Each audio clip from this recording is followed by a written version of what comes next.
The first question you need to ask yourself before you get into ads is, what part of my ecosystem am I trying to amplify? Don't expect ads to perform miracles for the business. Make the business the miracle and use ads to amplify it.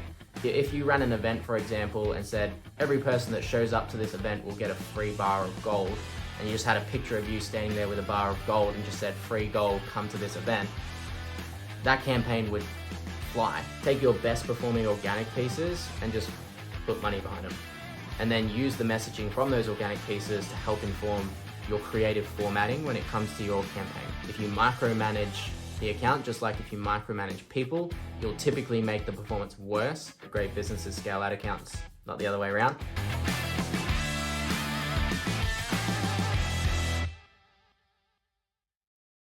All right, nice to meet everyone. Thanks for the warm introduction, Nat.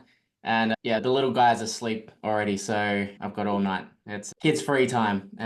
It's a pleasure to be with you all. There's a lot to cover today. I'll be starting off with some conceptual things, just to reframe some beliefs and mindsets around ads, as unfortunately there's a lot of, we'll say, poor actors in the marketplace that love to sell ads as a golden ticket to the Dream Valley, but they're not. They're a part of a business, but they're just a part. They don't make the whole. So I'll be breaking that down, and then, as Nat mentioned, we'll be going through the process of creating an ad campaign. We can get into the technicals and stuff if you guys want me to show you like where to click and all that stuff, or I can just provide that in like a PDF afterwards. Otherwise, it might blow out to like a 3-hour plus training. So we'll see how we're going for time.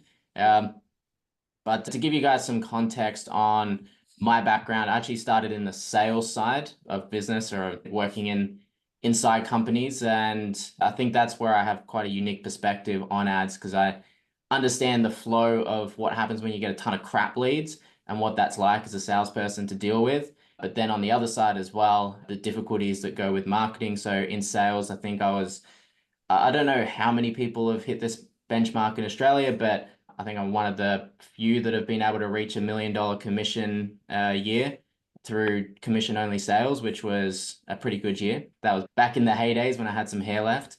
And then through that, got into my own business and started mastering the side of marketing through there, then went into the agency world, and then I won't get into the full story, had some bad business partnerships in there, came out of that and launched this business earlier this year, where I get to serve a lot of cool, really cool clients, such as Nat and probably some other guys as well, to help them amplify their business, which is the crux of today, is understanding how ads allow that.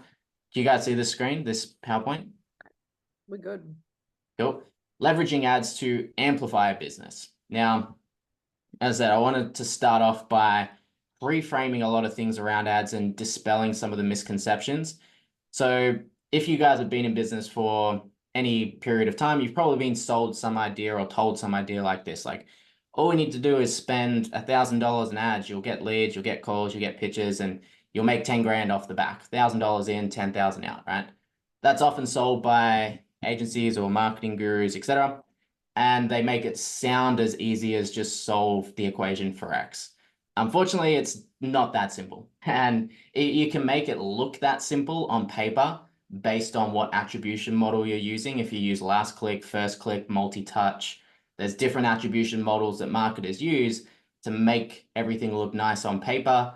But then when your revenue is not going up, you wonder what the hell is going on. Like, you're saying to me it's all working, but revenue is still the same. We haven't actually made any more money. So ads are an amplification for the business and your marketing efforts. I was always taught by my original ads mentor, a great business scales an ad account, not the other way around. So that's why, like, don't be fooled by like marketing gurus out there saying, hey, we've got the golden key to the kingdom that as soon as you start running ads with us, your business is fine. It's going to take off. It's not the best mindset to come into when running ads. So if you're looking to use ads to save a business, like if everything's just failing and you're like, someone's just selling you that, hey, all you need to do is run ads, probably not the best place to do it from. Because if you have a poor delivery system, for example, you're not great with your clients, you have a poor sales process, sales structure, you don't have message to market fit, you don't really know who your ICP is and who you're trying to speak to in the market, all running ads will do is amplify all of those holes and make them worse. Whereas if you have a good message that you know resonates and you have a good sales system that's proven to convert clients, you have a good client delivery system so that when clients come on, you actually get them results and you retain them, then you use ads to pour the gasoline on. It amplifies all of those core key elements. So Nat, for example, why the campaign worked so well for her initially was not because I did anything magical. All I did was take Nat, which she's already proven her message in market. She's already proven that she, obviously all you guys have gravitated towards her for some reason or another. So she's got some sort of personality that people are liking in the market. I just took that, channeled it, and pushed it out to a wider audience. And then she had good sales systems, good delivery, good ability to upsell and stuff on the back end. The campaign was a success. Was that thanks to me? Like, I pressed the buttons and wrote the copy and channeled some stuff, but if Nat's business was full of holes and she didn't really know what she was doing, there's not much I could have done with that. So the first question you need to ask yourself before you get into ads is, what part of my ecosystem am I trying to amplify? Am I trying to amplify my lead generation? Am I trying to amplify my brand? Am I trying to amplify my sales mechanism, convert sales straight on off ads into events or something like that? What am I trying to amplify? So the first thing you need to know is, like, what is an ecosystem? So your ecosystem is your presence in the market. You could be on YouTube, you could be in magazines, you could be on Facebook, TikTok, you could be on billboards. Wherever the hell you are, that's your brand ecosystem. People are hearing about you, seeing about you from different places. Now, why there's a bunch of planets here, a friend of mine, Alex Boyd from over in the States, he shared this analogy with me and I thought it was pretty cool. So if you imagine like the marketplace as a galaxy or universe, and your prospects are like little meteors floating through the universe, what you're trying to do with your ecosystem is increase your gravitational pull so that when prospects have the opportunity to go to this person, your gravitational pull pulls them towards your planet. And once they're in, they stay in your world, I love in your that. orbit. In Yeah, your I thought orbit. you'd like that. Bit of galactic codes analogies there. Yeah.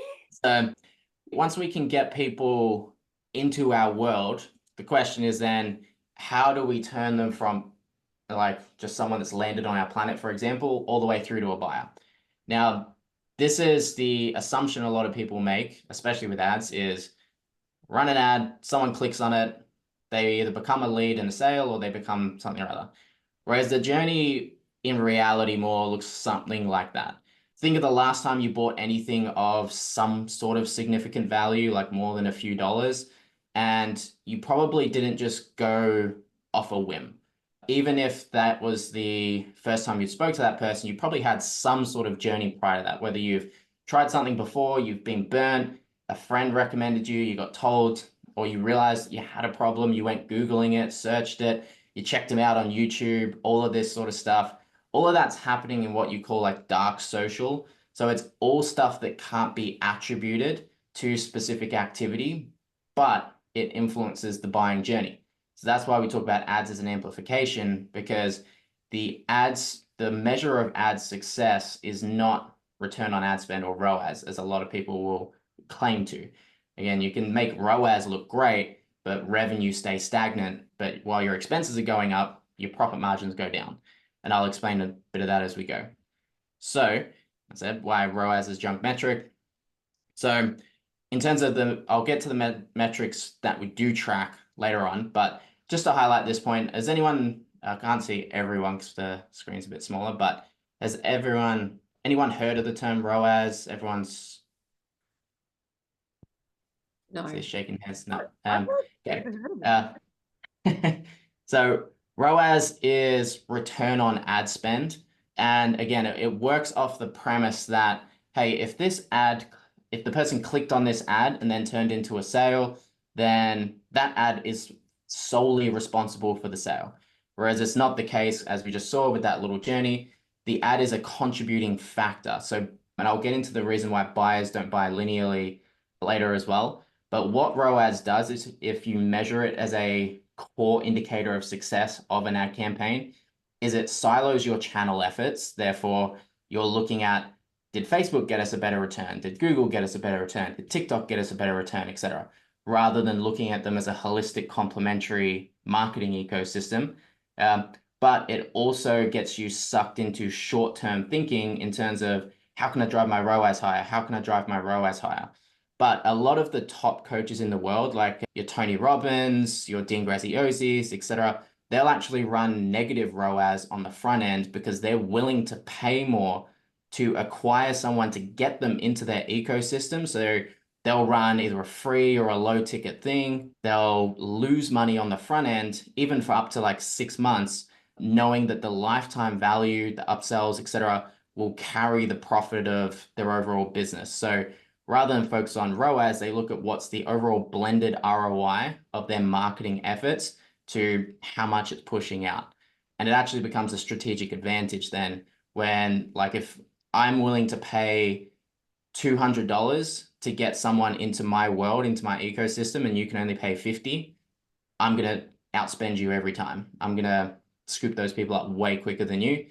Even though my ROAS may be worse, my long-term ROI is going to trump yours. My revenue is going to smash you. So, Sam, can you please make the PowerPoint bigger? It's very small, if that's okay. It's on your desktop. is the whole desktop sharing? Yeah, that's right. Yeah. I thought it didn't have the little circle around it. Hold on, let me just share the. Thank you. That better? Yeah. There we go. Sorry, I should have probably explained that. Yeah, it did have the green square around it first, and then I was like, oh, where'd it go? But then you guys said it was on the screen, so excuse all the other stuff that you would have seen there. It's still screenshots and everything.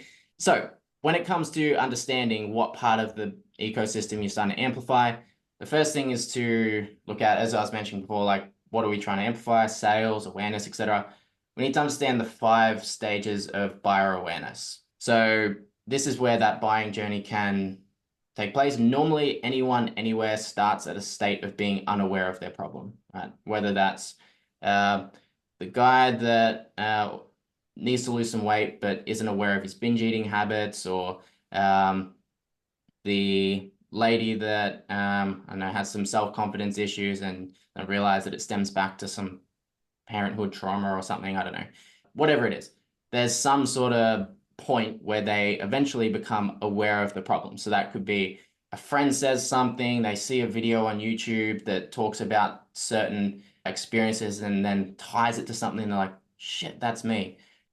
Or they just go through a personal challenge that knocks them through, and that knocks them into awareness of the problem.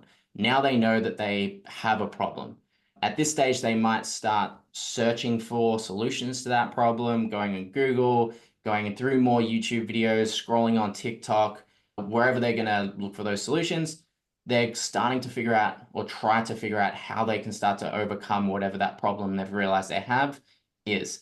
That's what kicks them into solution awareness, where they start to come across providers and people that could possibly solve that problem. And that's where we want them obviously to be aware of your brand.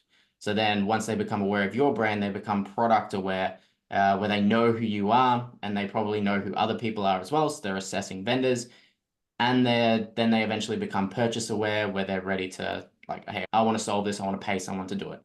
Where most marketers, most businesses tend to spend a lot of their time is in this latter stage, where they're trying to market to people with like, hey, we've got this offer. Hey, we've got 50% off, or join us for this thing, so on and so forth.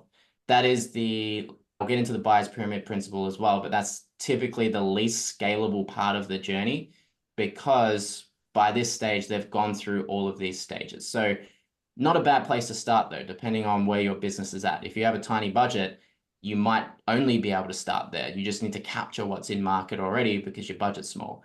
But if you have a bigger budget, it's probably worth trying to amplify elements further down the journey so that you can capture someone earlier in that process. So as they start to move through these stages of awareness, you're one of the brands that is participating in that journey. So then, yeah, and then different channels are better suited to different areas. Socials can play a part all the way along.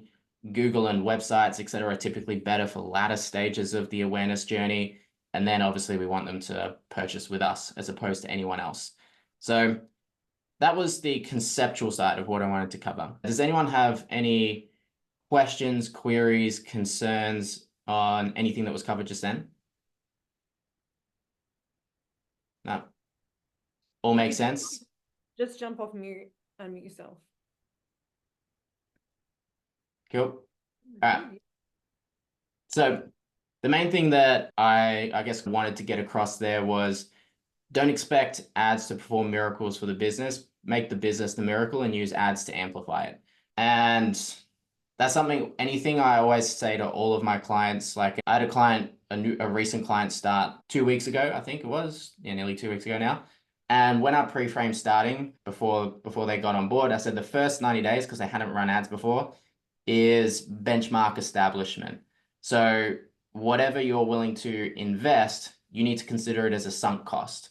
So if they were, in this case, they were willing to spend $50 a day to start off with, to start testing the waters, testing messaging, etc., plus my fee. So all in all, it was roughly it would have equated to about 10-ish K over that 3-month period. So the frame that I set with them was, are you willing to invest that 10K even if nothing came back in return? And when they said yes, I knew they were ready to move forward because they came in it with the right mindset of not trying to get rich quick. They were looking to invest in the data, to invest in the benchmarks. Now, in 2 weeks, they've invested $1,000 and returned about 15. So ads can move very fast and can return a very quick ROI. But that's because they had really good messaging. They understood their market. They'd done the groundwork so that when we just poured the gasoline on being ads, it all just sung from there. It took off from there. So when it comes to developing an ad campaign, it's quite a thorough process. It's not something you can just flick a switch and all of a sudden everything comes together and falls in your lap. There's 6 stages that I'll take you through. And typically speaking, there'll be 4 departments. Sometimes, or if you're a business owner working obviously by yourself doing this, you wear all 4 hats. But as you progress, you start to build teams, etc., you can either outsource this to individuals or obviously a company like mine where we have these people in-house, but you'll have a strategist, which is someone that sits mainly in the strategy. They think the high level side. They look at, okay, how are we going to navigate people through from point A to B? What sort of buying journey are we creating? So on and so forth. You'll have a copywriter, a creatives team, whether that's graphics and video or someone that can do both. And then you'll have a media buyer, the person that presses the buttons. Each one has a varying role, but the strategist is probably the core one and the hardest one to find because they're typically the people with experience and obviously they charge for their time. Please mute yourself. Oh, sorry. Was that a question? No, that was someone that just jumped on, not muting. Oh, yep. So yeah, the rest are all relatively easy to find, but a good strategist is difficult. So this is the framework.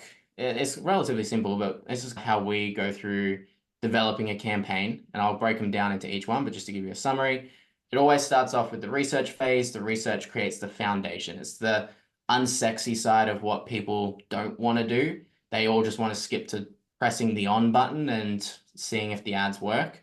But the research is what informs everything. We spend probably about half of the campaign development time just on research alone.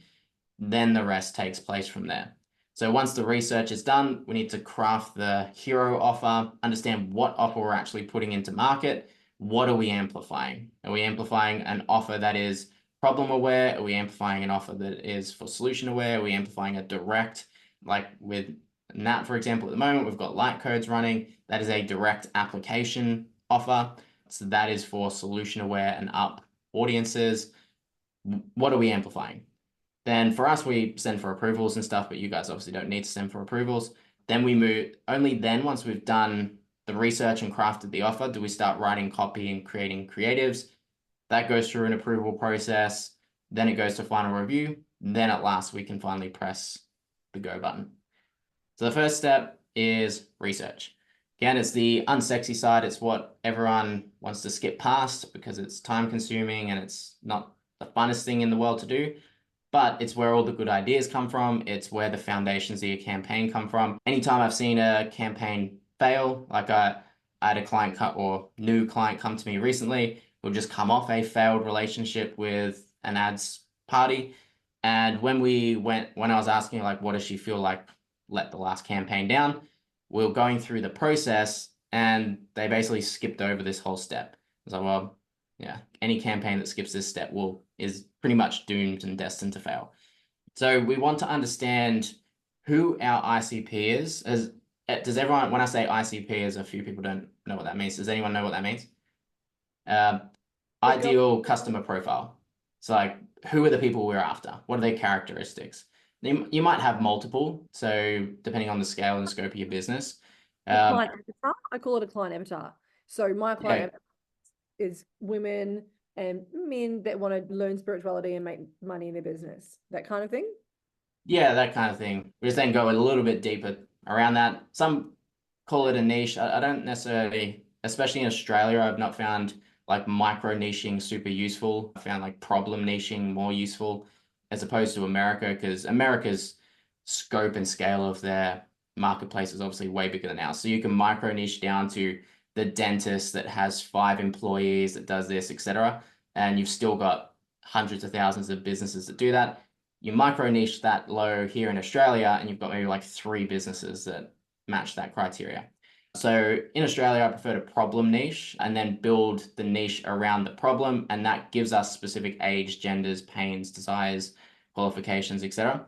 But the most important thing is we want to understand how they buy. So it's a subtle distinction, but a lot of businesses try to look for the golden ticket selling system to then stick into their business, rather than just asking their ideal customers, how do you like to buy? How do you research? How do you go find out how to solve your problems? Where do you go to find that information? Who do you talk to? All of this information, and they will tell you the best selling system to create for your business, because you just match it to how they've told you they buy. If they've told you they tend to Google things and they go on TikTok, etc., you need to be present on TikTok. So you jump on there. If they've told you they like short, little punchy videos and they like around certain topics, etc., use those topics to create your content. And then if they've told you that they don't like long sales calls, don't use long sales calls. If they told you they do like long sales calls because they like to think and work it all through, have long sales calls. But yeah, it's why there's no one size fits all system.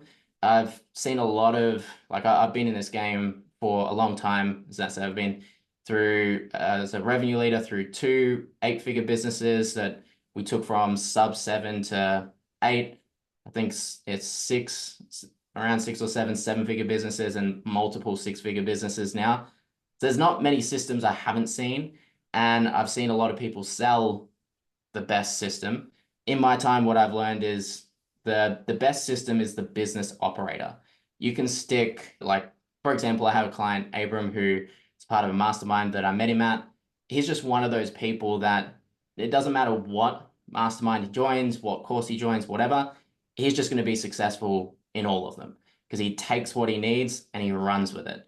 Whereas I've also seen a bunch of people jump from mastermind to system to thing, looking for the one that is going to do it all for them. Yeah. Yeah, the golden ticket. And they just get caught in this like perpetual loop. What I was saying to girls last week in Unity Consciousness is I was saying that it doesn't matter what mentor I have, or it doesn't matter what person I engage for anything, I will win because I'm the best. And I know that my shit doesn't stink. And I know that everything that I do is the elite of everything. So of course I'm destined to win because my mindset, my beliefs, my systems, my tools, my everything is the best. So remember last week I was telling you girls and I was fucking yelling. I was like, you've got to become the best. It doesn't matter what you do. Like it's you. So this other guy in the mastermind, Abraham, what did you say his name was? Abram. Yeah, he would have just gone in to every mastermind being like, I don't need a quick fix. I'm not looking for the next big thing. I'm looking for What is the pieces of my puzzle that I get to implement so that I can create the most well-oiled machine and keep fucking chewing on my train and just become the most amazing train in the whole entire world? It's really that piece of like, you guys not looking for a quick fix. So you're not just pouring money into ads. You're not just throwing money at the wall. It's like, this is a process of how we actually put skills and strategy and implement things the right way to then get the right results. Go on, Sandy. 100%. And that mindset, that belief is common across anyone that any of us look up to, or anyone like at the top level. Like I was listening to something from Mark Cuban today, he's the same in terms of like whatever he does, he just knows in his heart of hearts that he's going to win. And anyone from in the entire spectrum, they all just have this same commonality of whatever they're learning, they'll take what they need and they'll implement it and move forward. And Abram, I've worked with him closely for a while now, so I know him quite well.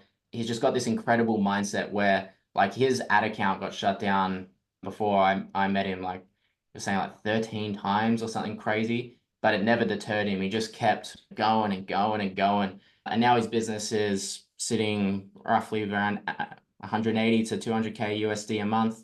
He's actually a really cool guy if you want to look him up, Abram Anderson on Instagram and Facebook. How do I spell his name? I'm going to stalk him right now. Abram and then Anderson. So and again, he just, not to harp too much on that, but yeah, it's the no one size fits all. So we've got to break it down into our total addressable market, what they desire, their persona, and stage of awareness. That's why it doesn't work for everyone. There's not a one size fits all, because you need to tailor it to your system, your approach, your buyer, etc. And that's where the buyer's pyramid principle comes in. So has anyone seen this principle before? Right. So, fucking good. This is a great training. Thank you. This is, I don't know who came up with this. I've seen a million, like Eugene Schwartz has talked about it, Chet Holmes, Sabri Subi's done his own version of it. But essentially what it says is 3%. So let's say your total addressable market is women between the ages of 35 and 55 that have, I don't know, done NLP or done something like this or whatever. That market might be, say, 100,000 people. In that market, these numbers are obviously arbitrary, but give or take, roughly 3% of them are going to be actively in market right now, looking for solutions. 7% know they've got the problem and they are open to solutions. 30% know they've got the problem, but they're not really actively looking for solutions. 30% are unaware of the problem, and 30% don't give a shit. So where most people spend a lot of their dollars and time, energy, effort is trying to go after this 3%. They hammer a message in market, they run a ton of ads. And if anyone's ran ads before and they've experienced where they spend and then all of a sudden your performance falls off a cliff, it's typically because you are running say a direct response marketing message that is tailored to that 3 to 10, like 7%, so that top 10%, that say within your total addressable market, that 10% for you caps out at $100 a day in ad spend. And all of a sudden you start pushing lower into the pyramid. So you start pushing into a wider group of an audience, and your performance tanks because the message that you're putting into market doesn't relate to the people that are now starting to see that message. So then you get less calls booked, you get less leads, everything gets more expensive. And then the lazy marketers, or the typical cycle I see people go through, is like, oh, the ads fatigued. So they'll turn those ones off, do the same message again, start at $50, scale it up. It hits 120, they go all right. They're like, oh, I'm getting good ROAS, blah, blah, blah. They hit $100, $120 a day and performance tanks again. And they just repeat this cycle and wonder why they're stuck at that level all the time. And same with systems as well, like whether it's ebook systems or whatever, there's poor acquisition systems that I've seen businesses run for years, and all of a sudden they get stuck at like 3 to 5 mil, some maybe a bit higher, some less, and they just stay there for years and years. The worst case scenario was the first company I worked in that ran a heavy ebook approach, where I first started to see the downsides and the cracks in that sort of a system, is whenever they tried to scale up the sales team, the whole thing would break, performance would tank, etc. So when I first went in, I was a booker for a team of 6. I had to book appointment. I had to book a minimum of 50 appointments a week. So it was a full-on gig. So I never missed the target, but yeah, the That's the fucking quality of those bookings were, in terms of like the people I was booking through, was questionable because I just had to hit the number. And then everyone quit on the sales team, so I got promoted by default. And then I actually smashed all their sales records. I had the most sales in a week, most sales in a month. Not because I was awesome, but because their marketing budget shrank and they took all the KPIs away and just said, just do your best. Like there's no booker, there's no this, just do your best. And I beat all the records because I became extremely picky with everyone that I wanted to speak to. So I was like, I don't want to waste time, so I'm only going to book people through that I think are going to stand a good chance of closing, because that's how I got paid. Then after that, they hired out another 6 salespeople straight away the next year and put me into sales management again by default, because they're like, oh, you've been the longest, so you can manage this team. And again, performance tanked because they stretched the budget, they pushed it wider. So now everyone was scrambling to hit their 10 meetings a week to get their 10 pitches and so on and so forth. So they were booking in anyone they could because the quality of the audience was crap, because they were running an ebook campaign. And then eventually that company actually went out of business because the sales team had their KPIs of, what was our KPI? It was like minimum of 6 sales a month or something. But then again, when the incentive structures are misaligned and you got salespeople that need to hit these targets that aren't aligned to the buyer, and then they start selling people they shouldn't sell, and you get bad client experiences on the back end, bad client retention.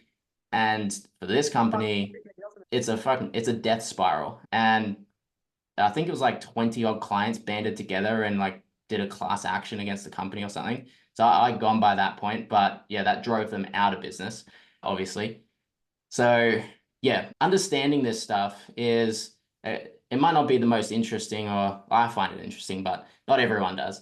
But it can make or break your business in the long run, because you can be sold on shit models. And if you don't understand the unit economics and the financial models of how this comes together, you can very easily get yourself either stuck or, like in that case, out of business.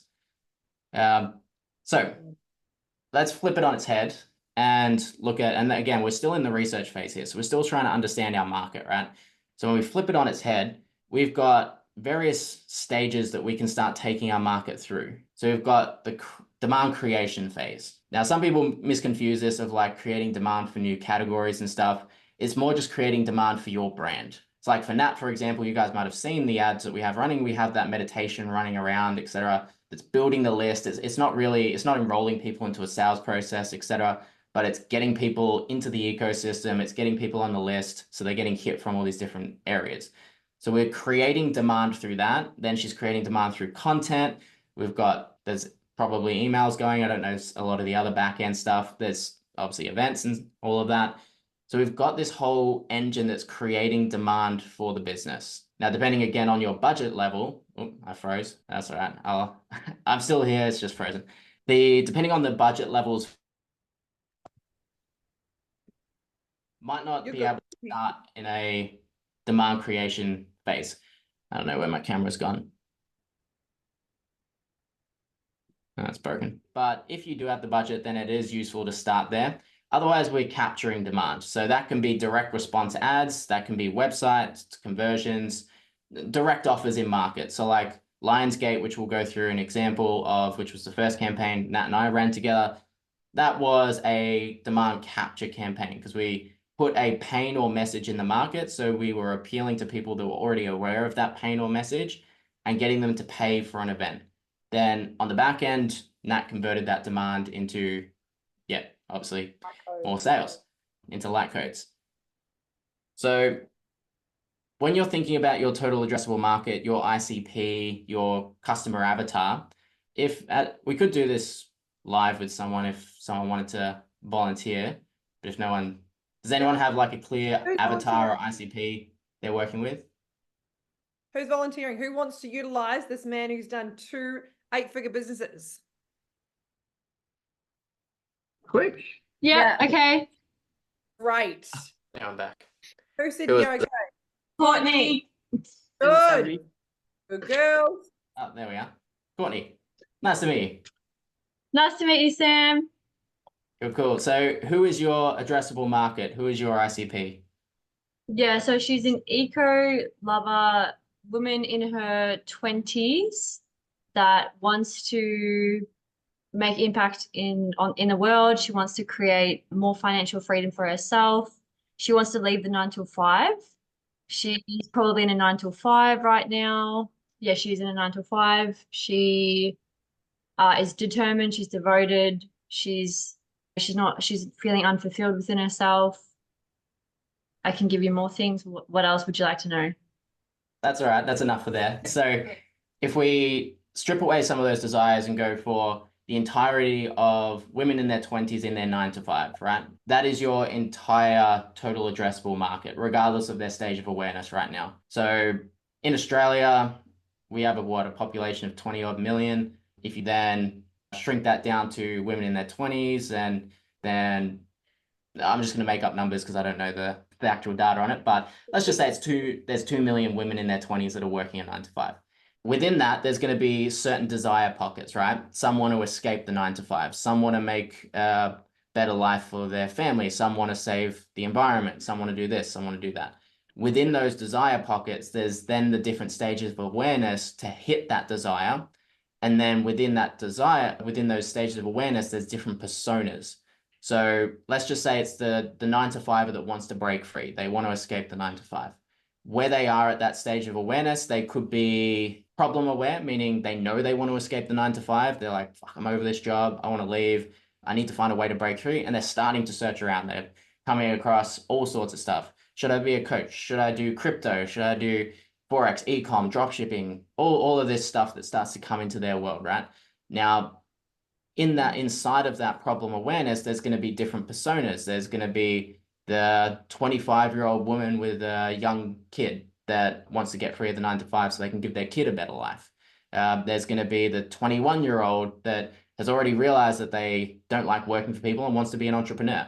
So all of a sudden, there's all these different messaging angles that start to pop up within that desire pocket, or which, if we, depending on the scale of your budget, if we don't understand which persona, which ICP we're trying to reach, there's a good chance we can speak to everyone and hit no one by being too surface level, by being too blunt. Giving an example of like the fitness industry, which I've got a lot of clients in, so just to use that, a lot of them will say, who wants to lose weight? Who wants more energy? This, that, the other. Issue with that is that level of surface problem. There's millions of solutions out there already that are trying to solve that. You can dial it in a bit to get to the, like, if you say, I help women over 40 lose weight, etc. But then if you can tailor it down to the level of awareness and persona, you can now create different content pieces, different marketing messaging that will, again, get a lot more penetration with any advertising and any content that you create, because you're actually speaking to a portion of the market that actually will resonate with that because you've done the research. Does that make sense? Yep. So if we use that example again so if we go from 2 million, the ones with that desire might pocket down to 500,000. Then if we then tailor, we know we're trying to craft an offer for people who are possibly unaware but problem aware. So the ones that wanting to escape their 9 to 5 and have realized that it's a problem, but they just don't know how yet. They haven't found the right vehicle for them. Then we can use the persona to understand different desires and pains that they might be going through to tailor our advertising message, which we'll get to in the copy, towards that. So now all of a sudden our market has shrank and we could be way more direct with the messaging, but then we need to make sure our offer is going to tailor towards someone that's at that stage of awareness, not say put a buy my course offer in front of them if we're trying to get that stage of awareness, because it's too far down the track for them, if that makes sense. And we need to meet them where they're at with an offer that's going to be palatable for them. Could be an event, could be webinar, workshop, it could be a low ticket thing, etc. Could be a call, so on and so forth. So there's a few ways to understand how and why someone buys. The easiest way that I like to do it is just speak to people who are in the ICP, whether that's existing clients, people who you know, friends, family, or even just like I've just reached out to people on LinkedIn and been like, hey bro, like, would you be open for a chat? And you'd be surprised how many people are open to just talk because they love talking about themselves. So when you start to talk to these people and start to try and understand, okay, how do they buy? We want to, I won't go through all these because that'll take ages, but if you want to screenshot that, we want to understand the answers to these questions. And like with some, when I first started doing this, I would literally just sit there and read these questions to them in a flowy way, but I wanted to get the answers from them so that I could reverse engineer my system to match how they've said they wanted to buy. I assume everyone got a screenshot of that. I can give you the slides afterwards to this as well. I'll just send them across to Nat. So then once we've spoken to people, we can go into online research. So that's going through like groups, forums, social media, etc., starting to find out various things in terms of like what topics are trending in my niche. So if it is the 9 to 5, the girl that wants to escape the 9 to 5, what topics are trending when it comes to people talking about escaping the matrix, escaping the 9 to 5? What things, like, is it property, crypto, this, that, the other? What's being spoken about? What hook angles could we possibly use? So a good way to find good hook angles is just go onto TikTok, look at the ones with the most views, or obviously the highest view count, most like count, most engagement count, and see what the first 3 seconds of their videos say. Is it a verbal hook? Is it a visual hook, or is it a pattern interrupt hook? What type of hook are they using in that particular vertical? What are consumers liking about yours or competing brands? So like, what nice things do people have to say? What things do they have to say they don't like? Do they not like they don't like the way that people try and high pressure sell or whatever? Find out all the things they don't like about whether it's your business or other businesses. Yeah, who's the most attentive persona? Like, you might find, and that's why persona can be important, because you might find that as you go through and start scaling up your campaigns, you could find that if we use that 9 to 5 example, that the 9 to 5 single mum could be the ideal avatar to hit with the ads initially, because you might find that, one, they spend the most, they stick around. They stick around the most, they are motivated the most, and you relate to them the most. Be attentive to who the avatar is that is going to respond to you best, what stage of awareness they are, so on and so forth. So that's the research phase. You're going through answering all of these various questions, collecting them in a document, and then from there I would create a brief standardly, but we want to collect all these answers so that we understand, again, what are we trying to amplify? Who are we trying to amplify to? Any questions on the research stage? No? Cool. So next is, again, what offer, or what are we going to amplify? The hero offer. I'm more of a fan of just having one, depending on what layer. So I like to layer campaign or layer an account, but what is going to be the hero offer of that account? And I typically like to just have one hero offer in market at a time. So that's one call to action based one, which we'll use Lionsgate as an example. So that was our hero offer for that period that was running. And this is where the majority of the success sits in the campaign. So that's why I said at the start, like, the campaign wasn't super successful because of stuff that I did. Like, obviously I could have botched a lot of things up and made it not succeed, but it was all the goodwill, the messaging, everything that Nat put into crafting that event that made the campaign successful. Because if it was a shit offer, it would still fall flat. No matter how good my copy was, how good the creatives was, how well we structured the account, if the offer sucked, then it's still not going to perform. Whereas if I did everything wrong and wrote super basic copy, like if you ran an event, for example, and said, every person that shows up to this event will get a free bar of gold, and you just had a picture of you standing there with a bar of gold and just said, free gold, come to this event, that campaign would fly. So many people would sign up and register for it because the offer is just that good. Now, obviously it's a stupid offer and you wouldn't do that unless you just wanted to be a philanthropist. But if you can dial up the offers and make the offers really dialed into the research that you will have just done, your campaign is going to have a very strong chance of succeeding. So again, you need to match it to the segment. Is it a direct offer? Is it more of a bridging offer? So Lionsgate was more of a bridging offer, I would say. Is it a cold friendly offer? So friendly to a wide degree of an audience, people that have no idea who you are, that are unaware, problem aware, etc. So with Lionsgate, for example, this was again more of a bridging offer. So it wasn't free. It was $88.88, I believe. And we averaged a ticket sale for about $20 through the ads. So we made a good front end profit. It wasn't like a cold friendly offer, because cold friendly offers are typically either much cheaper or free or some sort of trial offer, etc. So it wasn't necessarily cold friendly. So the people that were purchasing and coming through had some degree of an intent that aligned to the message that we put in the ad. Otherwise, they're not going to spend $88 to join it, right? So when we aligned the messaging to this event, then we upsold into light codes off the back of it. This turned into a super profitable event because it acted as a bridge to take prospects who were already probably teetering from problem aware to solution aware. They were already like, yeah, I know the problem. I know I need to fix something and I want to start solving this. And then we got in their world. Our little message then tipped them over the edge. And then obviously they came, they bought, and then upsold from there. So once we know what the offer is that we're trying to adapt. So if none of you guys have run events before, depending on what sort of, if you want to run an event as the offer, you could do it. This was an online event, you could do an offline event. Your hero offer could be like in the fitness industry, like challenges are really popular. Whatever sort of hero offer you want to run with, just got to understand the intention of what you want to do. So if you guys might know Infinity Training and Coaching, Chris and Shani, the breathwork guys up in the Goldie.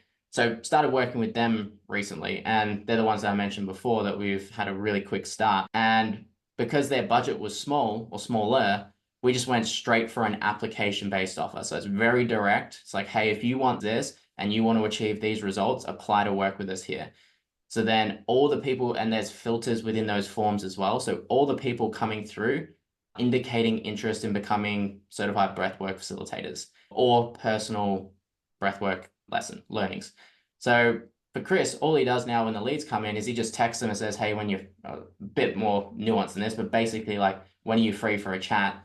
They respond with some times, he books them in, and he's got I think he's closed everyone that he's jumped on the phone with so far.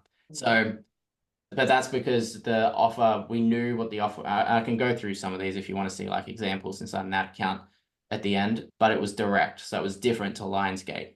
So now once we've narrowed down the offer, we now can create the assets, meaning the copy, the creatives, etc. So the first place I always start from is the hooks. So I take the hooks that I've identified in the research and I distill it down to the top 3 or 4 that I think are going to resonate most with this particular offer that we've decided to narrow into. And the hooks need to answer these questions. Do they call out the audience? Do they provoke curiosity? Is there implied benefit? And again, what stage of awareness are we tapping into? The hook can be in the copy. The hook can be in the creative. It's just somewhere in the ad concept as a whole. The hook needs to be there. It needs to be that thing that grabs someone. And the technical term is thumb stopping. So it needs to be thumb stopping. And there are stats that we can look at to understand how thumb stopping our ads are. And then we need to choose a creative format that is going to match that. So we've got UGC, user generated content. So that could be like someone sharing their experience, or someone, if you sell a product, or if it was at an event, for example, you've probably seen a lot of ads where people are like fresh out of the event. They're like, oh my God, it was amazing. Can't believe it, blah, blah, blah. That's UGC. They're in the experience. A testimonial is more like a sit down. An us versus them comparison. Founder stories are really powerful, highlighting negatives, news release styles, organic styles, post-it notes, testimonials. The list of formats goes on. Probably the biggest thing that I've seen to help people break through when it comes to formatting creatives is, especially if you already have some degree of organic traction, a big misconception is that ads need to be like infomercial ads, like ads on TV and stuff. But we're playing in social media, right? So the only difference between an ad and an organic post is an organic post relies on the algorithm. The ad pushes it with money. So you're guaranteeing the distribution, but there's still content pieces, right? So if you're running an organic play over here that is producing sales, producing good quality leads, and getting you inquiries, just take that same message. Maybe you put a little bit of sales finesse to it, but take that same message and turn it into an ad, because the odds are it will perform really well there as well, just as it is organically. Just amplify what's already working for you with money. So you're just guaranteeing the distribution. You don't need to have high production ads and super video editing and this, that, or the other. Just a selfie, like whatever you guys do. Who on here's got a bit of a decent organic following? Andy, you do. Simon?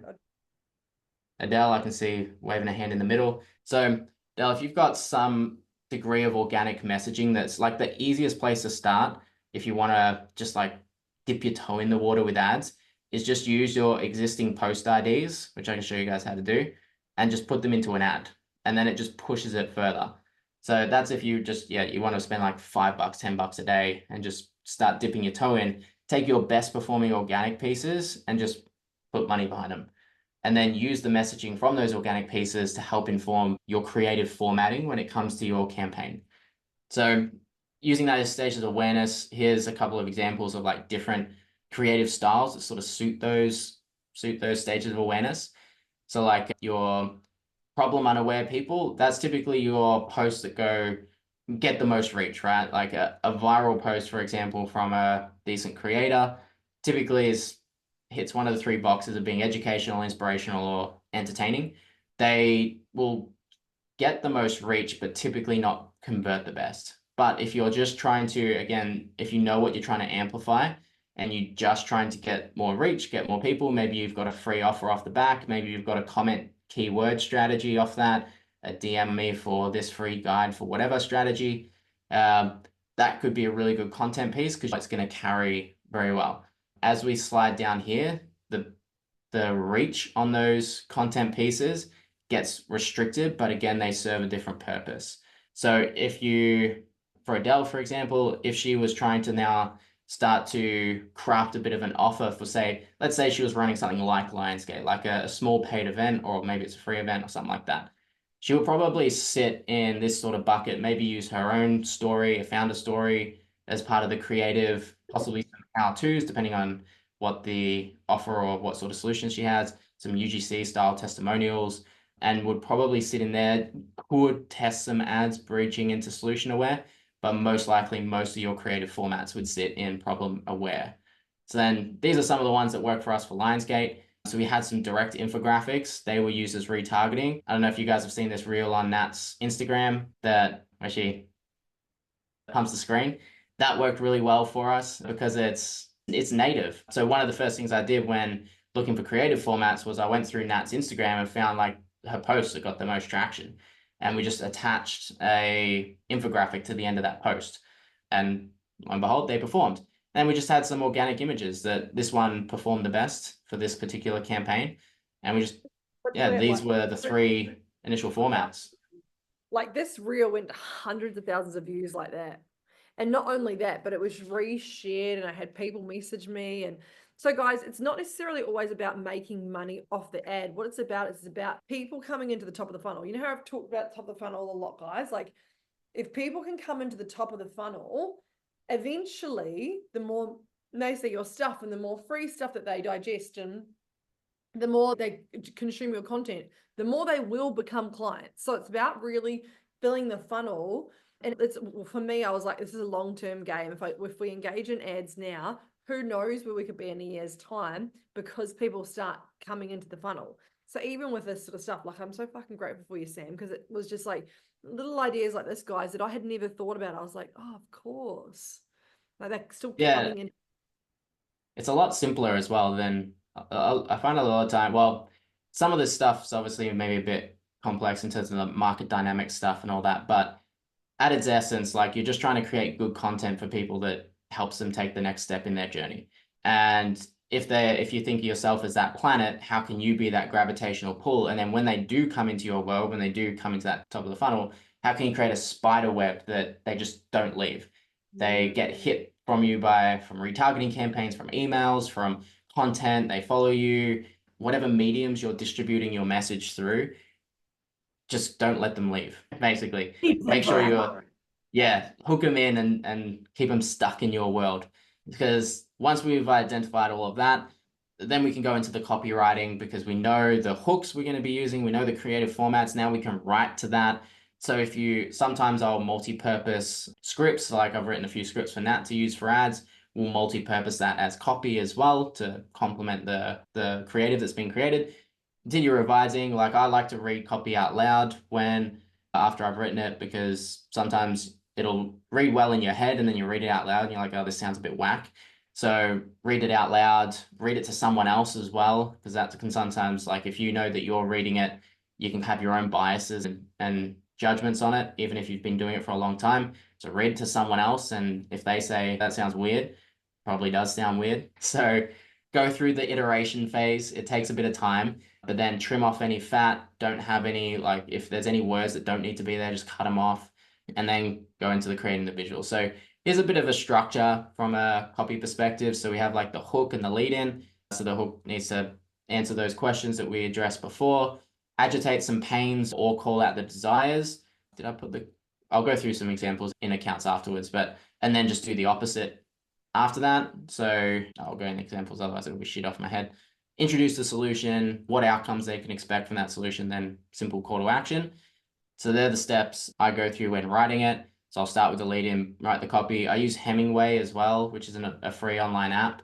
So when you write the copy, just copy, paste it, drop it in, and it will tell you what grade your copy reads at in terms of like education level. And you typically want it to read around a 3 to 5 year level. Closer to the 3, the better. You want your copy to be readable by an 8-year-old, because even if you are trying to write to smart people, but if you use big words or you use complex sentences or anything like that, you're forcing them to think, which is taking up their brain energy, which they don't want to do. So what are they going to do instead? Scroll on. So keep everything super simple. Write like it's writing to an 8-year-old. And again, read it out loud. And then here's a list of questions for your copy to answer. So they've got to know it's a personal interest to them, obviously. If they don't see any personal interest to them, then they're just going to scroll on. Why do they need to pay attention to this right now? Is it the solution they're looking for? So understanding that awareness level. What's new about it? What's unique, exciting? So you'll see, like again, the fitness industry as an example, you'll see everyone's got some sort of new system thing, etc. Metabolic hacking method, or this hormone rebalancer, or whatever. And it's all just some little repackaged term for the same shit. But because it sounds new and it sounds unique, people are like, oh, that's the new thing. That's the thing that might help me finally. So give whatever your mechanism is, give it some sort of unique little name. So like, obviously a lot of Nat stuff is quite unique in just from the personality, like Galactic Codes, dressing up as an alien, Lionsgate, all of these things aren't super common things you'll see in the market. Any social proof you might have of it, and that could come from the creatives as well. How's it work, so on and so forth. I'll give you guys a copy of this afterwards. Then we go through reviewing and approving. Then we go into the management side.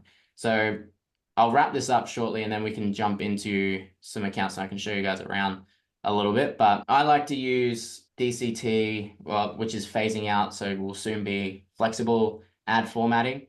A common misconception when it comes to structuring campaigns is that Facebook has good targeting.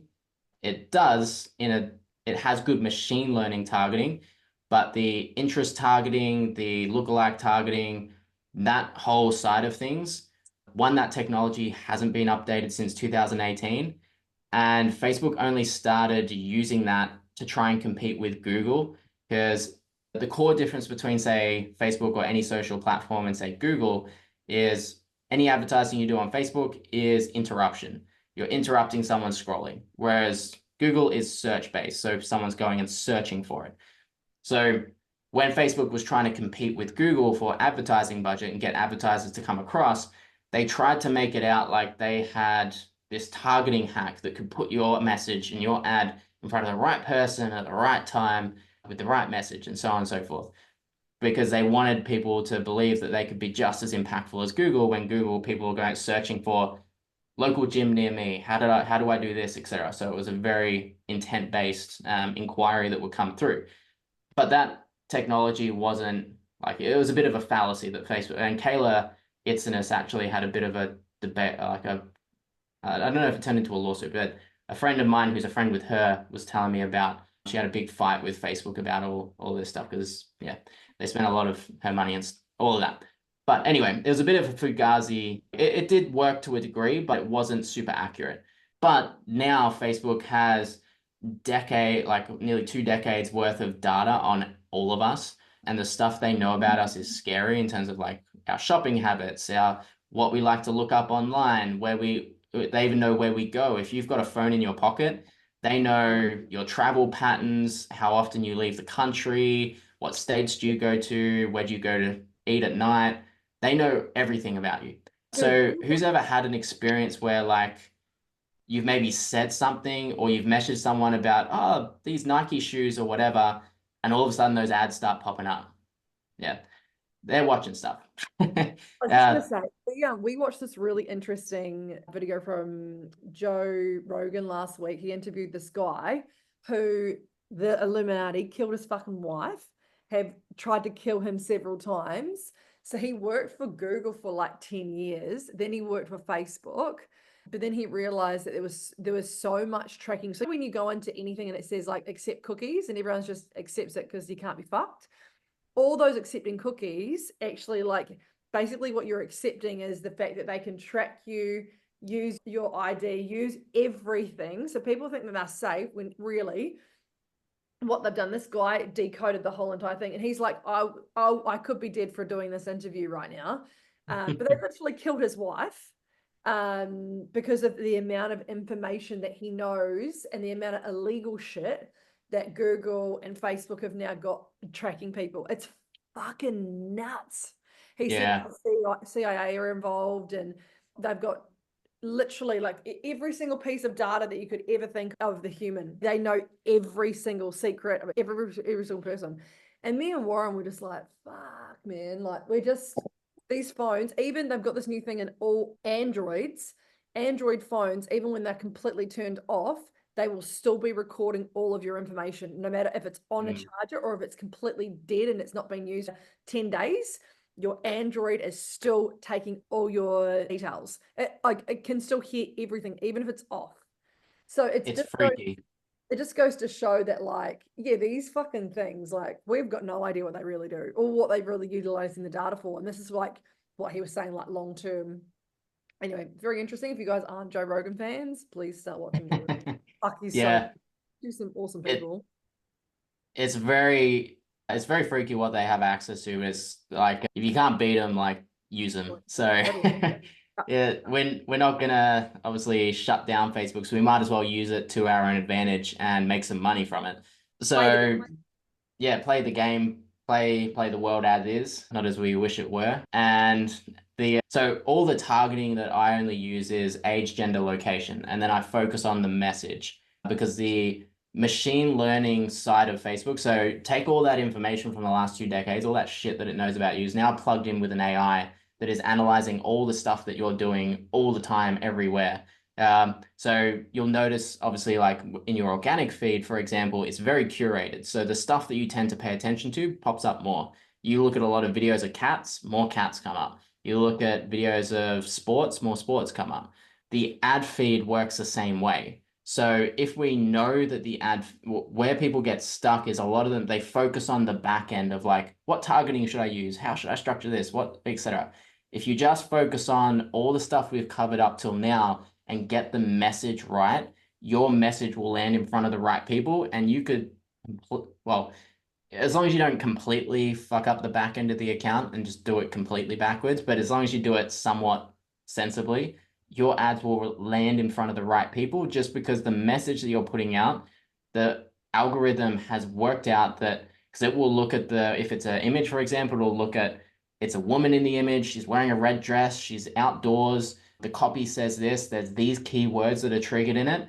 Based on all of this information the machine learning can attain from the ad, the creative, the message, this would probably resonate with this group of people. And then it goes through a testing phase of putting it in front of a group of people, seeing who likes it, who doesn't, finds the people that like it, puts it in front of more people like that, and then it goes through its own little learning phase from there.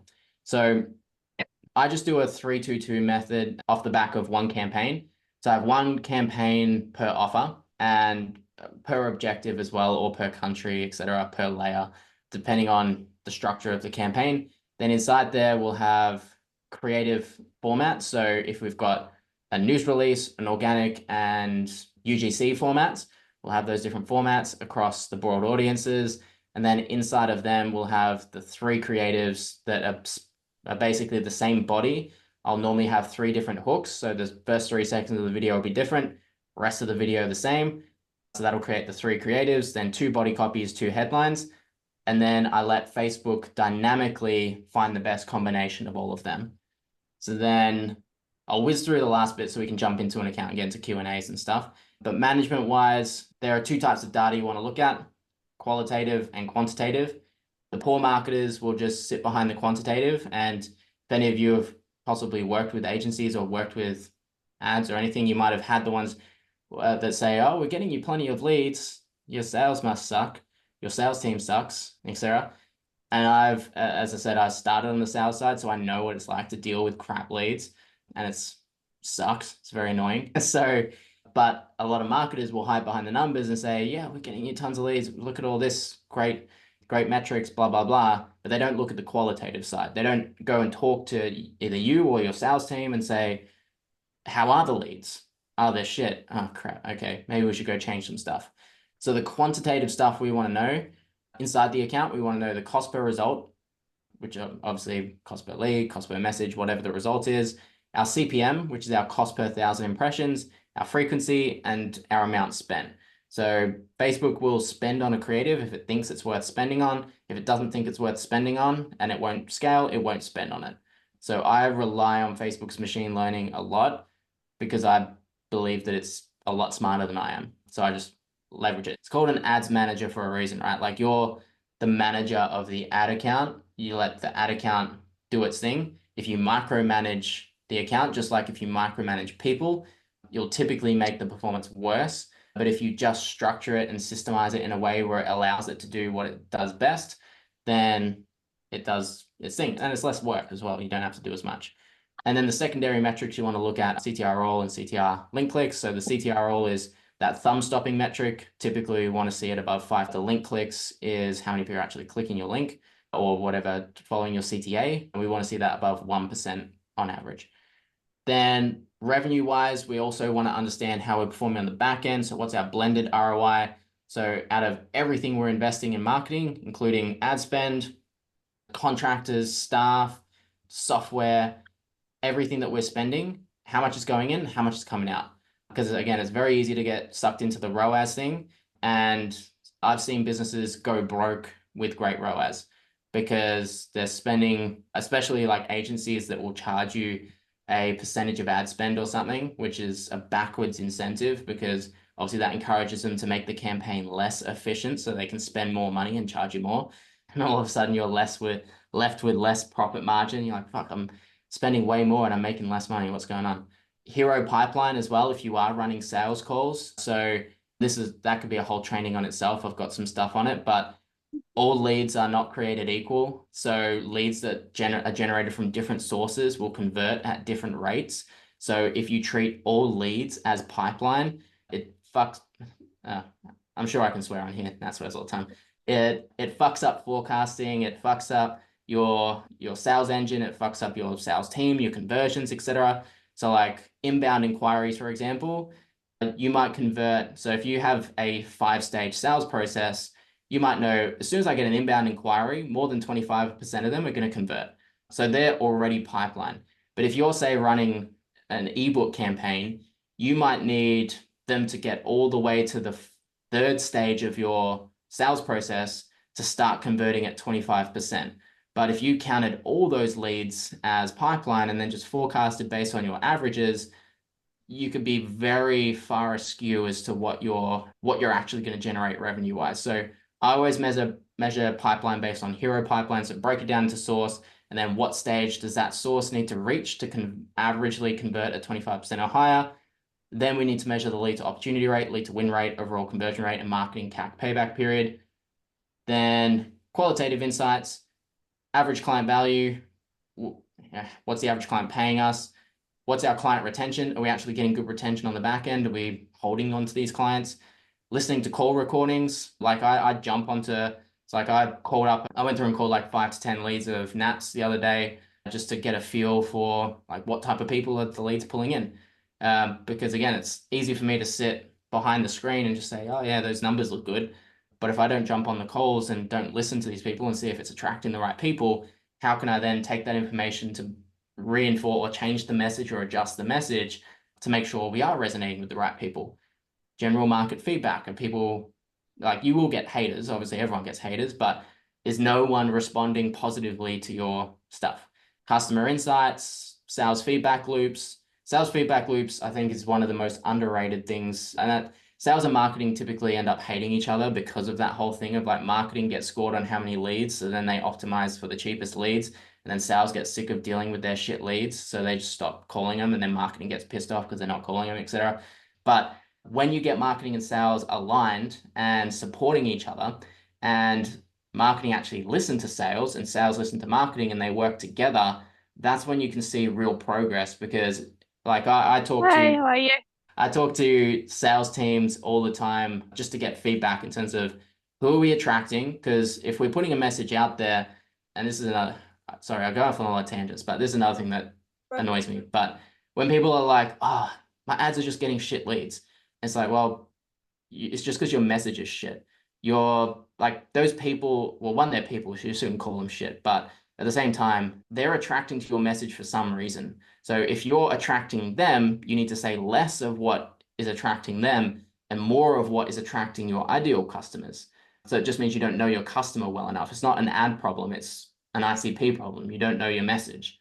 So the feedback loops between marketing and sales are super important, because if I'm running ads and they are bringing in the wrong people, and they're resonating and relating to people that just aren't a match for the business, then I need to know that so I can make the necessary adjustments. If I block my ears to it, then I can't learn, I can't adjust. And then the last one being like your overall team satisfaction and retention as well. If your team's especially sales team, if your sales team's churning all the time and they're hating life and like, fuck, I don't want to show up to work today, probably a good sign that your system's pretty inefficient. Then reporting and refining. So I'm a bit of a spreadsheet nerd. So I use things like this to try and understand the overall efficiency of an engine, break it all down, so on and so forth. So where's the stop thing? So that was that. I can go through, oh yeah, that stopped. How to actually like do it, put an ad on Facebook though, because I actually still don't know how to actually put an ad up. Does that make sense? Yeah, we can do that. Do like a free masterclass, or even show them how to actually just go step by step on how to put the Lionsgate up, if you could. Yeah, I'm assuming the 77 messages that are sitting there, none of them are for me. If any of them are for me, I apologize because I haven't been looking at them. Right, I'll jump into your account, Nat. So I was just gonna say, the only one that was Kristen and Courtney said, is it the same for TikTok? I don't know what that was about. Do you want to just jump off mute, girls, and ask them? Yeah, more so, I guess, this like the whole process, I can see it being for TikTok as well. It was more specifically around, I think, the management side of things. Is it the same sort of process as on TikTok? And the benefits? Do you work with a lot of TikTok accounts? not a ton. I tend to focus more on Meta just because it's a wider platform, so it has more scaling spend.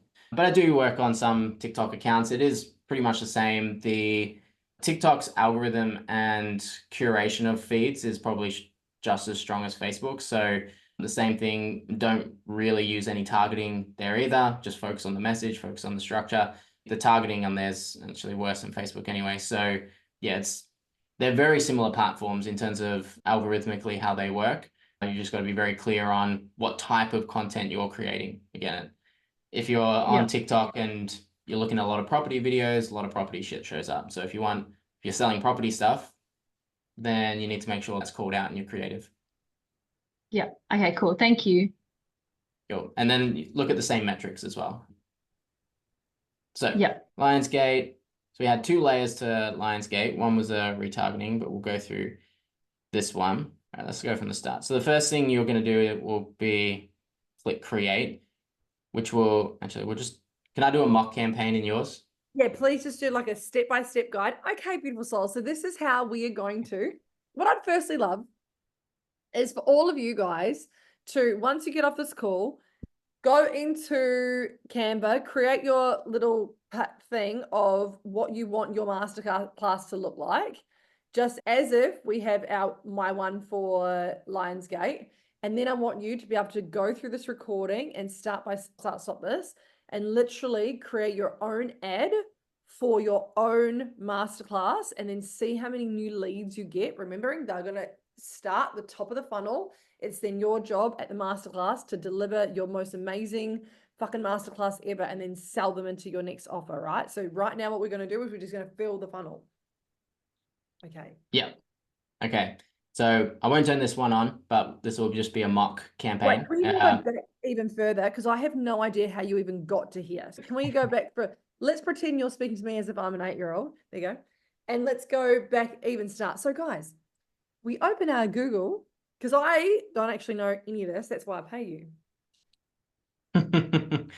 I just have it locked in here, but you just go to on the side in Facebook, you got Ads Manager, click into there, then I bookmark Ads Manager, so it just jumps me straight in.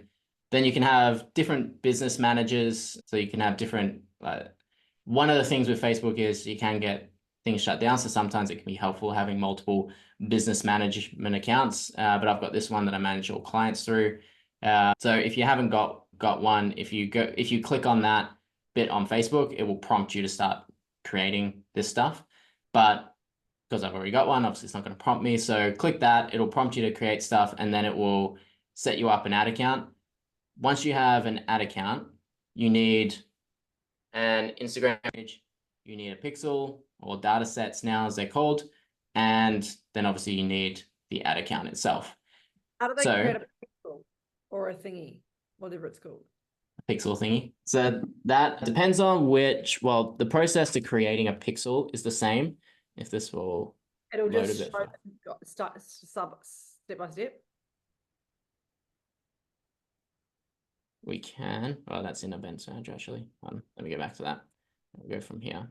So I'll use yours as an example because it's already set up. So go into Events Manager,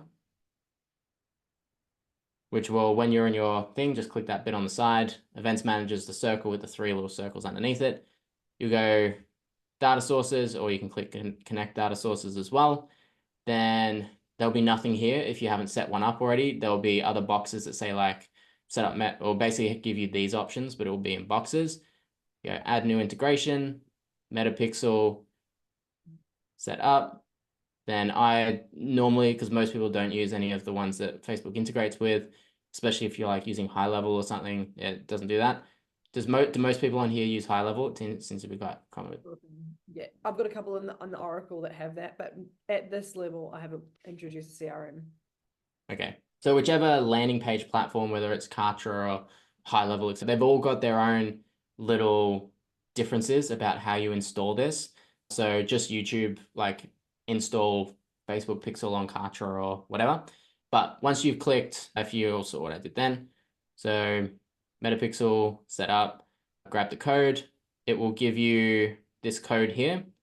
So you just copy that code and you install it in the head HTML of your whatever platform you're building on. If you're using ClickFunnels, for example, ClickFunnels has a direct integration with Facebook Pixel, so that makes it a bit easier, but a lot of them don't. So you just grab the code and install it in. Then you go to, it's pretty simple from there. So what's one of Nat's? Let's just grab this domain. So you go open events tool. Pretty sure this should have a pixel on it. Oh, this is new. The new branding. Nice. I haven't seen this one. You don't have a pixel installed on it though, so you're not collecting data. That threw me off. Ah.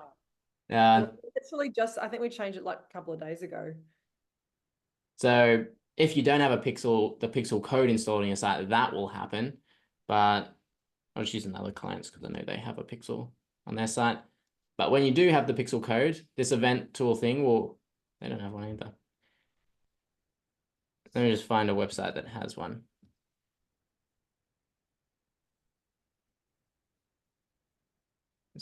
What does the pixels actually mean? This is what helps with the tracking and everything. It's not letting me do it because they're not. It needs to be on that website. Trying to think. What was our lines? Galactic Codes one actually. Not all. So the pixel is like what pulls all the data in for the events and everything. And then, so if you want to track the leads, the conversions, etc., you need to set the pixel up to do that. But I can't find one of your pages that has the pixel on it. So we'll do that another time. But basically, when the pixel is on the page, a little box will pop up here, and you can then just click on the buttons you want it to track and say track, and then you just match the conversion event to that. So if you want it to track lead, you would just tick the lead box, and then anytime someone clicks that, it'll register a lead. If you want to measure purchases, you tick the purchase, or you click the purchase box, and it will measure purchases, so on and so forth. We just need pixels on the pages. So My new landing page. this one. No, the new one. Go nataliepatterson.com.au.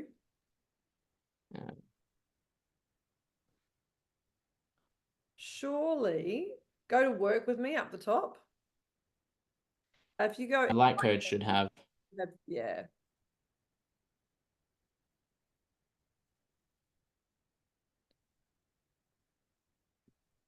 All right. Does it have it on there? Nope. You guys have removed all the pixels. Maybe it's all new. I don't know if we did warrior codes and feminine codes. No, that's all right. Yeah, it's pretty straightforward from there. You just click the buttons you want tracked, so on and so forth.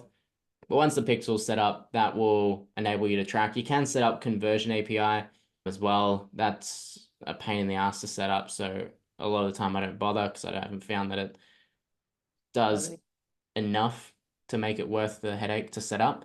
But the pixel gives us all the data. So for example, on all of these, if we switch that from last week to maximum, all of these events, they're recorded through the pixel. So the pixel pushes all those data points through. So once you've got the pixel set up and you know what you're trying to do, if you're running a free masterclass, you might set it up as lead. You could also set it up as a sales campaign. It's basically whatever objective you're trying to achieve. So if you relate it back to the stage of awareness, if you're trying to drive through Messenger or comments, then you would do engagement. But for most campaigns, you're probably going to do a leads or sales campaign. So let's just go sales for the sake of it. Advantage Plus shopping campaigns. If you're an absolute noob and you just want to set something up easy, that can be a good place to start, especially on a low budget. But it's not a campaign that will scale for you very well. But basically, it's just like a preset thing by Facebook, so you don't get that much control over it. So I always do manual sales campaign. So then you've got the campaign structure is campaign, ad set, then ads. So let's say this was Lionsgate, for example. So I'll do SS. I have layers, so I just like layers being cold, warm, like whichever structure I'm creating that particular ad account in. So for this one, because it would have been a cold campaign, be layer 1, Lionsgate, and then this campaign will only promote Lionsgate. And from there, I typically turn Advantage campaign budget on because I do my testing through the creatives, through the ad sets. So I'll turn that on. Then we go to next. Then from here, I'll do like audience. Then let's just say it's statics. So static images, so pictures, organic, 001. So it's my first. And is this the same every single time you do this, or have you set this up in there? What do you mean? Is it the same? So broad, static, organic. Can everyone say the same thing every time? No, so the difference is, so this is like the creative formatting. So this is how I track like what's performing and what's not. So this could be, if this was a video, for example, I'd have video in there. Okay. If this was, This is just a a name. direct response. Say what? You're just creating a name so you know what it is. Is that right? Pretty much, yeah. Oh God, okay. Here I am thinking it's like some formula. Natalie, relax. All right, great. So like as long as it makes sense to you, then it doesn't really matter. But if you then start to bring in team, it needs to make sense to other people as well. So then it's useful. So here, if we're driving to like a website, for example, so a landing page, then obviously you'd have a website there. Then you would choose your pixel. So the pixel you would have created, choose your conversion event. So if it was purchase that we set up, we'd set purchase. This is where I flick on dynamic. Wait, what does purchase mean? It's just the trigger event. So if we set up with the pixel, if we set up whenever someone clicked that button or etc., the event that would fire is purchase. So now that when the campaign registers an event, it will register as a purchase versus a lead or something like that. So then flick on dynamic creative so we can do the dynamic creative testing. When it comes to audiences, depending on the scope of what you offer, most of the time I'll switch to original audience settings, and then you put your age, gender, location breakdown in there. Advantage placements, I'll typically just turn off the audience network and sometimes messenger as well, as I found audience network to be full of junk. And then here will be the concept. So this will be the name of the ad concept that we've created. So let's just say it was, I don't know, landscape portal. I don't know, that could be in the concept that we came up with. And then DCT stands for dynamic creative test. Then, so this is the last step. So we can create ad. Now, some of you will see flexible in there, some won't. This is something they're phasing in. It's basically the same thing. It just means it just gets set up slightly differently. So then you can go add images, add creative. So with dynamic or flexible, you can basically add multiple images to the one ad. I typically will try not to have more than 5 variations. And then the variations will be deliberate variations. So it could be 5 of the same. So like, for example, those are 3 images that are pretty similar. They're from the same event. It's just Nat doing a different pose. So they would be 3 that I would test together and see which pose possibly yielded us the strongest result. Then there'd be like, there's the alien ones, there's VR ones, there's more the professional ones. Then you might test all those together. So only batch together creatives that have similarities. So like if you have the same picture, but you have 3 different hooks on them, test which hook's stronger. If you have the same hook, but 3 different images, then test which image is stronger. Just know what you're trying to test and then batch them together. And then from there, you can create your primary text. So whatever this is your copy. So whatever your body copy you've written is. So that's like, I'll just call that NA. Then I typically will write 2 body copies. So then I'll plug both of them in here. And then I'll write 2 headlines, plug them both in here. So would the headline be your hook? Like, what's a great hook? I'm the most amazing motherfucker in the world. You could. Typically, we'll use the hook either on the creative or in the first line of the copy. But you could technically use it as a headline as well. But what's the primary text is then the story? Yeah, the big copy, the full body copy. Then you plug in your website, so like your landing page that you're sending them to, your call to action button, which learn more is typically the best. I normally tick on offline events as well. Then you're good to go. Right. That's so cool. And then that way, from there, people get sent to the page, the landing page, and then they'll, let's say it's for the masterclass, they'll get their own registrations. And guys, you can use this if you don't have Kartra or Kajabi or any sort of landing pages. You can use Eventbrite. Like Eventbrite is so fucking good and it's free. Like you can quite literally use this whenever you want, and it's so easy. Yeah. And then you split it out into your different creative formats. So an easy way to do it is you just go quick duplicate it, and then just change the creatives over. The creatives over mean you're gonna need to do that. Like change the videos or the images, whichever. So if you have, say these ones were the reels. So that was all the different reels that we took from organic. So that was one creative concept for the campaign. Then we had the organic statics that were used.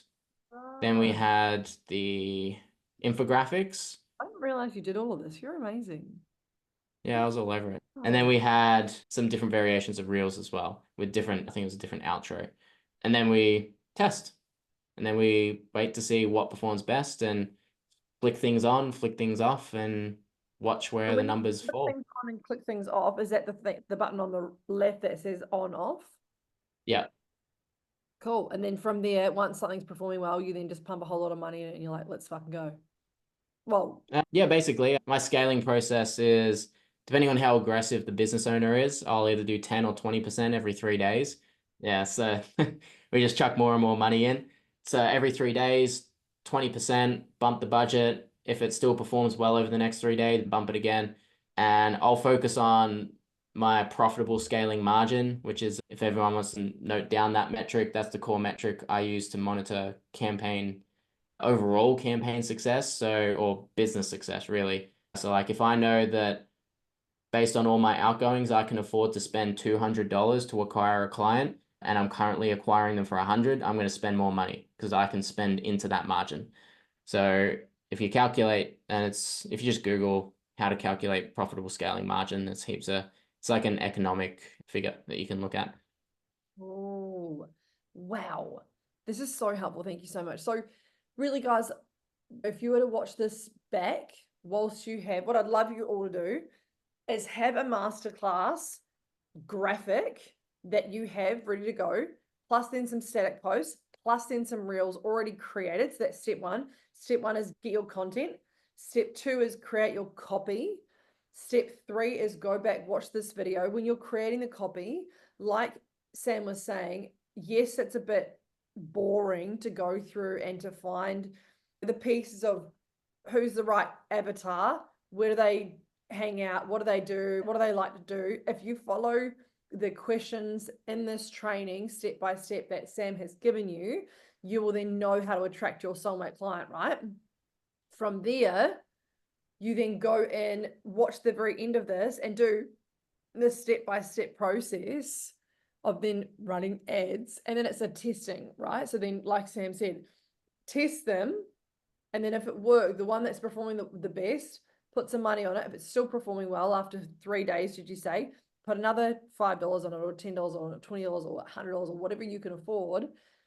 And that way you start to scale. And here's the thing, guys, like the more you do this, the better you're going to get, like anything. When you first start at something, sometimes you suck ass. And when you suck ass at something, if it's shit, I hate doing things that I'm not good at, right?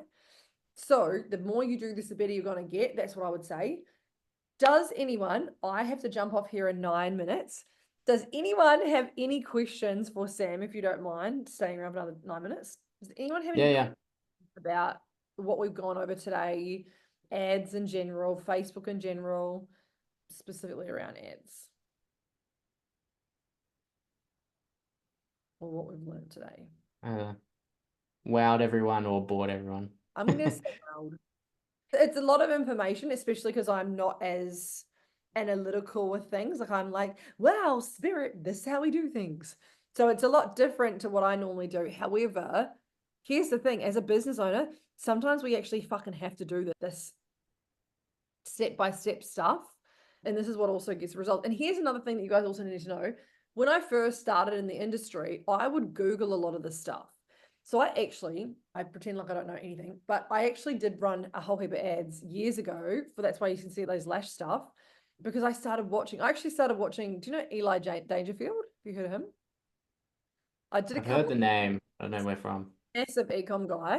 I started 2, actually almost 3 ecom businesses, and I did all those ecom courses and stuff and learned how to test on my own ads and stuff like that. So I just watched YouTube and I just start, stop. So with his video, re-watch it, guys. Start, stop. Like you just That's how I learned. And then practice. Yeah. To give you guys some people to, like, if you are committed to doing this yourself and going through the process, some people to follow, or there's a guy online who was my first ads mentor, the one that gave me the quote, "Great businesses scale ad accounts," not the other way around, Charlie Titchener. So his YouTube channel is Professor Charlie T, Charlie EY. He, in my opinion, he's one of the best advertisers especially on Facebook. And he goes through a lot of the concepts that I've broken down today in more depth. Like obviously he's got an entire YouTube channel, so that's all broken down on there. And then Chris Walker as well as another guy from the States. He runs or used to own a company called Refine Labs. Well, he still owns it, he's sold out of it, but he has a podcast called Revenue Vitals.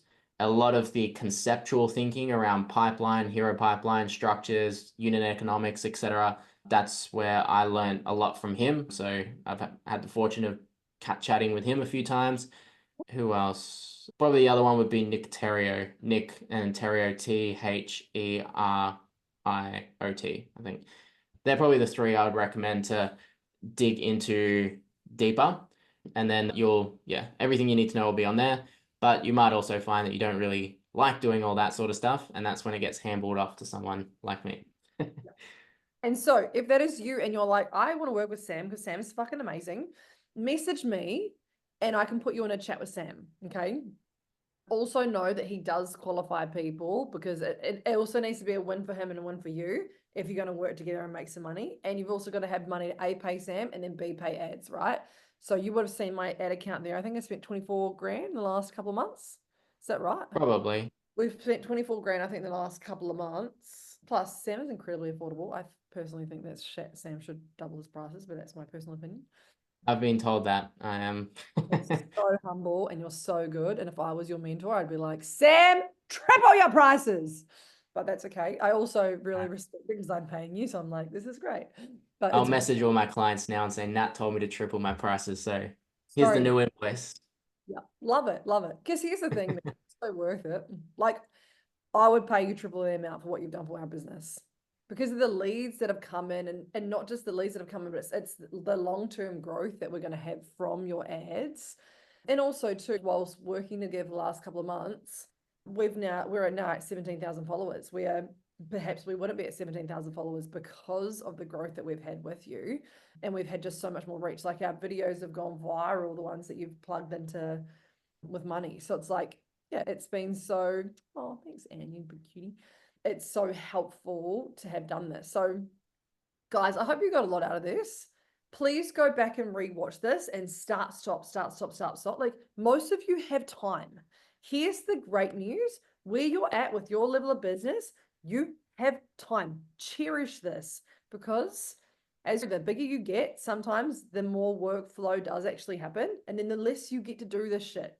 And this is so fucking cool. If you can cross your T's and dot your I's right now with learning the basics of this stuff, you'll get so fucking far. And I wonder if you'd know the stats, Sam. I think the stats are that so many people watch a training and it's only like 3% that ever actually implement anything.